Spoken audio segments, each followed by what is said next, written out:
Ini ditasarruf, ini ceritanya dengan bahasa saya, dengan gaya bahasa saya. Tapi hadisnya seperti itu, kurang lebih. Innahu qatala mi'ata nafsan fahal lahu min taubah. Maka kemudian dia bilang, dia ngomongnya begini, Kiai, saya mau tanya, iya kenapa? Kalau ada orang udah membunuh 100 orang, terus dia mau tobat, kira-kira bakal diterima nggak tobat? Dia nggak ngaku sendirinya, enggak? Kita kadang-kadang kita kalau nanya sama Ustaz sama Kiai begitu, Ustaz, kalau ada begini Ustaz, suami sama istrinya begini, padahal dia itu paham dong, padahal dia kira-kira tobatnya diterima nggak?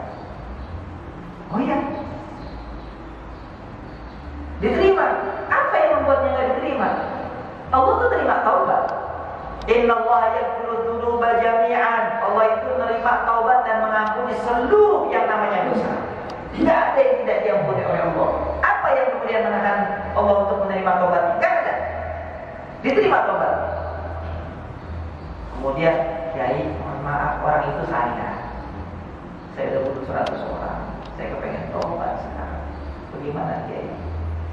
Oh, engkau, alhamdulillah Allah sudah buka hati. Kalau engkau mau betul-betul tobat, sekarang pergi ke kampung anu. Itu kampungnya santri, kalau kata kita gitu. Sak kampung itu orang taat ibadah semua. Sholatnya rajin, puasanya rajin. Pergi ke semua, bergaul bersama mereka, ikutin mereka, ikutin ibadahnya apa segala macam. Di mana ini di kampung anu. Siap ya, jalan ini namanya, ya. Iya. Nah, iya. Ternyata di kampung Kalibaru Bulak. Begitu jalan dia, kata Nikai, jangan balik lagi ke kampung. Kampungmu itu kampung bejat, kampung rusak. Kalau rusak lagi nanti, kalau mau tobat jangan balik lagi ke kampung. Nah, ke kampung yang mana? Maka berjalan dia, fantalaqa hatta idza nasala tariq atahu maut. Ketika dia jalan, begitu tengah jalan, ya, belum sampai ke kampung itu, tiba-tiba datang ajal. Ya. Meninggal dia di tengah jalan sebelum sampai kampungnya. Faqtasama fihi malaikatur rahmah wa malaikatul adab. Maka malaikat ini antara malaikat rahmat sama malaikat adab ini berantem. Yang mau bawa aku, kata malaikat adab, ini bagian gua. Tukang maksiat, 100 orang dia bunuh. Kata malaikat rahmat, ini bagian gua, dia udah tobat. Berantem tuh malaikat. Maka akhirnya sampailah ini urusan kepada Allah. Ya. Maka kata malaikat adab, ini orang belum sholat acan-acan, belum ngapa-ngapain, baru mau tobat doang. Belum. Tapi dia udah mau tobat, dia baru mau, belum tobat. Kata malaikat kata malaikat, enggak, pokoknya kalau dia udah punya niat yang kuat, ya sudah. Nah, gimana orang belum ngapa-ngapain? Maka sampailah kepada Allah. Maka kata Allah Subhanahu wa Ta'ala, ya, udah jangan ribut. Isu ma bainal ardaini fa ila ayyatihima kana adna fa huwa lahu. Udah jangan ribut, coba ukur dari tempat dia pergi ke tempat yang mau dia tuju dekat mana. Kalau dekat ke tempat yang dia tuju, berarti laqad sadaqa fi niyatihi, berarti niatnya benar. Artinya memang sudah berikhtiar untuk tobat, tidak cuma niat doang, betul-betul dia melakukan perjalanan. Bukan cuma niat doang, aku mau tobat, tapi masih glesor aja, masih belum ngapa-ngapain. Ini ada jelas, jelas ada, walaupun baru sekedar perjalanan, tapi sudah terbuktikan. Begitu diukur, sebetulnya asalnya mayatnya itu lebih dekat ke tempat asal dia daripada tempat yang dia tuju, digeser sama Allah itu mayat. Sehingga akhirnya itu mayat jadi lebih dekat ke tempat yang dia tuju, walau dekat di shibrin, cuma sejengkal beda. Maka akhirnya itu orang ya diampuni dosa-dosanya sama Allah, ya. Kemudian semua yang dia lakukan dihapus dari catatan keburukannya dan kemudian diberikan ganjaran surga Allah. diberikan nikmat taubat sebelum datang ajal menjemput kita. Itu ya. Baik, ya, mungkin ini yang bisa saya sampaikan. Ada yang ditanyakan besok. Maksiat atau dosa-dosa, apakah harus melaksanakan sholat taubat? Jika iya, apakah sholat taubat itu harus dilakukan setiap hari? Karena kita tahu namanya manusia tidak jauh dari dosa-dosa. Dan kapan waktu terbaik untuk melaksanakan sholat taubat tersebut? Terima kasih.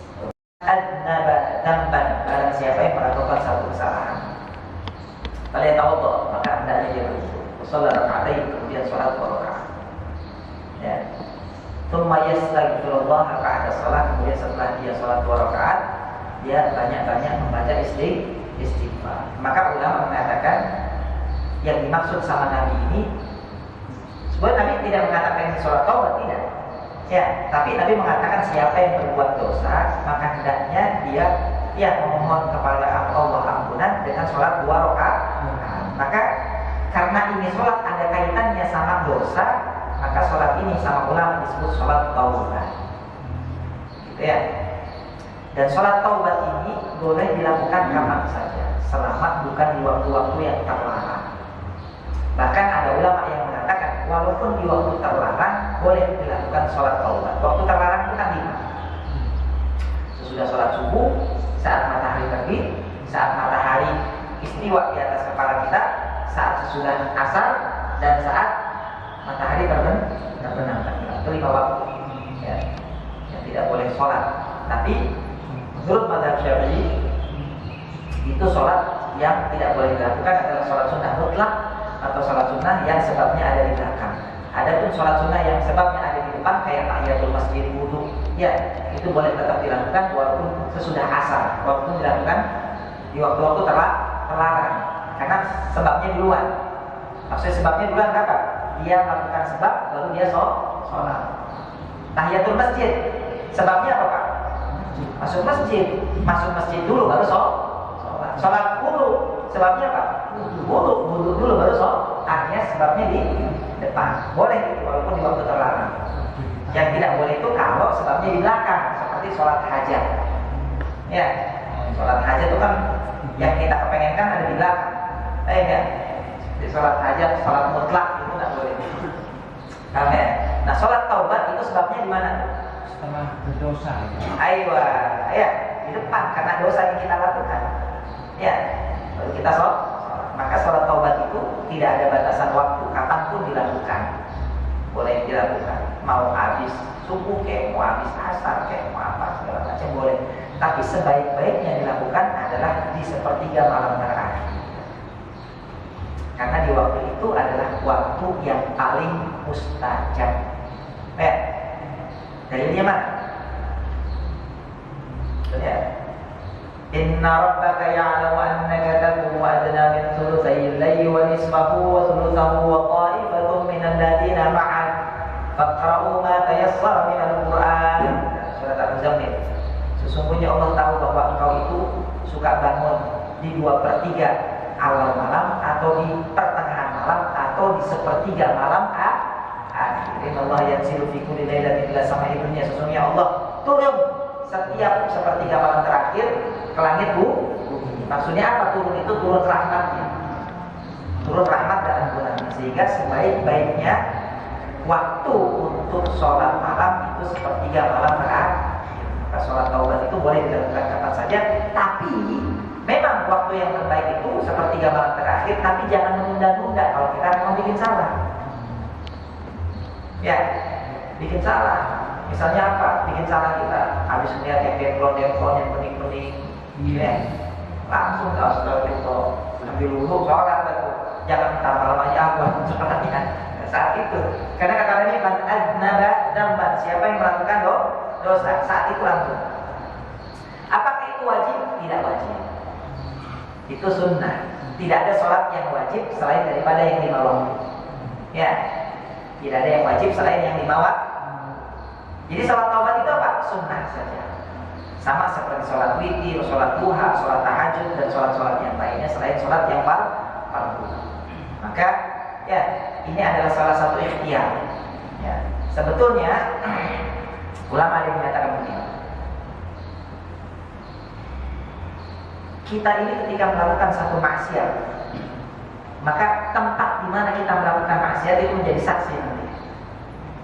Baik.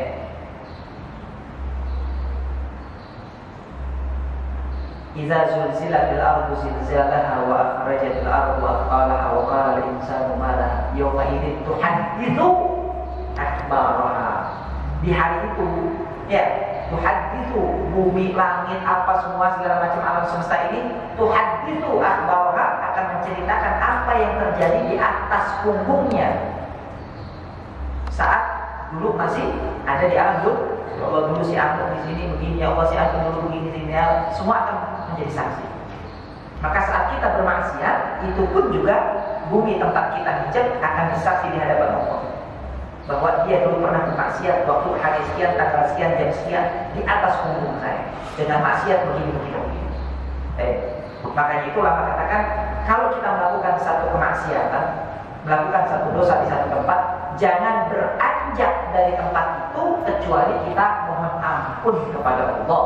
Hadza bidah, agar supaya tempat kita di situ berpijak, ya selain dia bersaksi atas kemaksiatan kita, dia juga bersaksi atas taubat dan kebaikan kita. Makanya Nabi bilang, kalau kalian duduk di satu tempat, jangan kalian berdiri dari tempat itu sebelum membaca doa kafaratul majlis. Baik. Subhanakallahumma wa bihamdika asyhadu an la ilaha illa anta astaghfiruka. Itu doa jangan dibaca pas waktu taklim doang, Pak. Itu doa dibaca kapanpun. Saat kita lagi di warteg habis makan, subhanallahumma. Saat kita nongkrong di rumah orang, subhanallahumma. Saat kita ngobrol sama teman kita, subhanallahumma. Saat kita lagi duduk di tempat kerja kita, subhanallahumma. Pokoknya setiap kita duduk di situ, jangan bangun sebelum subhanallahumma. Ya, apa harus diucap? Ya, tidak. Ya, kalau diucap jadi rame. Bentar subhanallah, baca itu mulu sih, ada yang lain. Baik, ya. Jadi istighfar. Jadi kita kalau ada di satu tempat, maka jangan berpindah ke tempat lain sebelum. Maka orang-orang saleh itu kalau bangun dari duduk, ya, ya, setiap duduk selalu beristighfar, baca salat dan baca doa kafarat. Kenapa? Karena tempat ini akan menjadi saksi. Makanya disunahkan kita kalau habis sholat fardu, kemudian melaksanakan sholat sunnah ba'diyah, mingsar, pindah. Kata Nabi SAW dalam hadisnya begitu, ayyujizuna an yatakhallaf aw yataqaddam ayataharrak yaminan wa shimalan. Apakah kalian nggak bisa kalau habis sholat fardu kemudian kalian mau sholat sunnah itu maju, mundur, atau geser kiri atau geser kanan? Itu sunnah. Kenapa? Karena tempat yang kita jadikan untuk ibadah itu juga menjadi saksi. Maka fa'akthirus syahadah, perbanyak ya saksi-saksi kebaikan kalian saat nanti diadili di hadapan Allah. Itu maksudnya Pak. Kenapa dia begitu ya? Jadi yang paling bagus tengah malam terakhir, tapi akan jauh lebih baik lagi kalau setelah kita melakukan dosa langsung kita wudu sholat 2 rakaat. Habis berantem sama bini, habis nabukin bocah, habis ngomongin orang, misalnya ya, dan seterusnya. Astagfirullah ya Allah. Istighfar, astagfirullah. Baca doa Sayyidul Istighfar. Allahumma anta rabbi la ilaha illa anta khalaqtani wa ana abduka wa ana 'abda ahdika wa anta rasulullah. Kalau enggak astagfirullah. Astagfirullah. Ya. Istaghfir rabbakum innahu kana ghaffara. Banyak-banyak minta ampun kepada Tuhanmu karena sesungguhnya Tuhanmu Maha Pengampun. Ya, kurang lebih seperti itu. Kalau saya, baik, itu saja yang bisa kita sampaikan. Mudah-mudahan bermanfaat untuk kita semua. Dan mudah-mudahan sekali lagi Allah membukakan hati kita untuk segera bertaubat kepada Allah Subhanahu wa Ta'ala. Dalam arti meninggalkan semua kemaksiatan yang pernah kita lakukan, dan Allah memberikan kepada kita keadaan yang jauh lebih baik daripada keadaan kita yang sebelumnya. Dan mudah-mudahan Allah menetapkan hati kita kita untuk selalu taat kepada Allah Subhanahu wa taala, dan Allah memberikan kepada kita selalu taufik, hidayah dan hidayah, pertolongan dan kekuatan untuk selalu taat, istiqamah di dalam ketaatan sampai datang ajal menjemput kita. Mudah-mudahan kita semua diwafatkan dalam keadaan husnul khatimah. Amin. Wa likulli niyatin shalihah. Al-Fatihah.